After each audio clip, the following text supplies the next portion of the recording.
Shantikunj society Bhabhar highway ઉપર આ જે દ્રશ્ય પાણીના જોઈ રહ્યા છે તે રાધનપુર ભાભર હાઈવે શાંતિકુંજ સોસાયટીના છે. તેમાંથી નીકળવામાં પણ મુશ્કેલ બને છે. ત્યારે હિતેશભાઈ પ્રતાપ સોની અને પ્રકાશ પુરી ગોસ્વામીને કહેવા છતાં પણ આ પાણીનો કોઈ નિકાલ નથી કર્યો અને આગળના બંધો બાંધી પાણીને રોકી દેવામાં આવેલ હોય.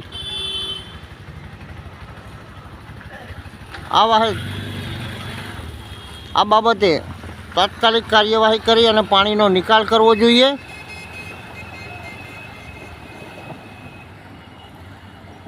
તેવી લોકોમાં ચર્ચા સેવાઈ રહી છે.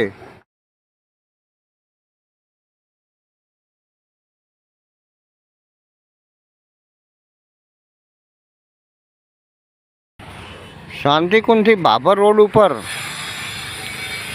ગાડી ન નીકળે એટલું અહસ્ય પાણી ભરાવાના હોવા છતાં નગરપાલિકાને વારંવાર રજૂઆત કરી અને હિતેશભાઈને ફોન કરવા છતાં આ બાબતે કોઈ કાર્યવાહી કરી નહીં.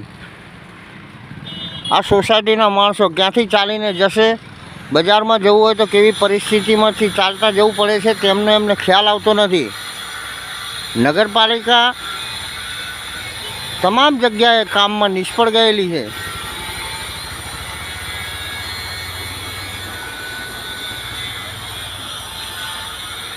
આટલું પાણી ભરાવા છતાં એમને રજૂઆત કરવાની કોઈ પાણીનો નિકાલ થતો નથી. નગરપાલિકા એટલે રાધનપુરનું એક મોટું ભ્રષ્ટાચારનું સામ્રાજ્ય છે.